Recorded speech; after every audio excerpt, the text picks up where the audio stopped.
अन्न व औषध प्रशासन विभागाचे आयुक्त तुकाराम मुंढे यांनी हॉटेल व्यावसायिकांसाठी नवे आदेश जारी केले आहेत। या आदेशातील नियमांचे काटेकोर पालन न केल्यास कठोर कारवाई केली जाणार आहे।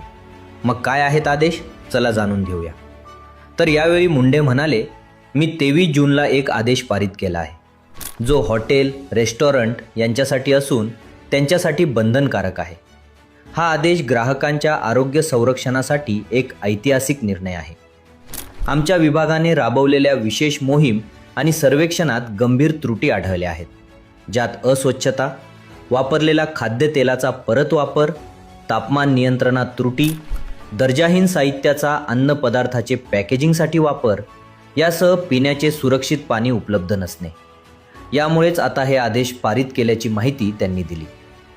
यामध्ये रेस्टॉरंट आणि हॉटेलला लायसन्स लागेल, कर्मचाऱ्यांची वैद्यकीय तपासणी आणि प्रशिक्षण दिलेलं असावं, स्वच्छता असायलाच हवी, आरोग्य नियमांचे काटेकोर पालन व्हावे, कच्चे आणि शिजवलेले अन्न वेगवेगळे ठेवावे लागेल, अन्नपदार्थासाठी निर्धारित तापमानाचे नियमाचे पालन करावे, परवानाधारक पुरवठाधारकाकडूनच कच्चा माल खरेदी करावा, पाण्याचे सुरक्षित पाणी उपलब्ध करून देणं बंधनकारक, ग्राहकांना बाटलीबंद पाण्यासाठी सक्ती करता येणार नाही, सगळ्यात महत्त्वाचे म्हणजे वापरलेल्या खाद्यतेलाचा परत वापर करता येणार नाही, ऑनलाईन अन्नपदार्थावर परवाना क्रमांक आणि कॅलरीची माहिती द्यावी लागेल तर मोठ्या कंपन्यांनी दरवर्षी किचनचे ऑडिट करणे बंधनकारक असेल।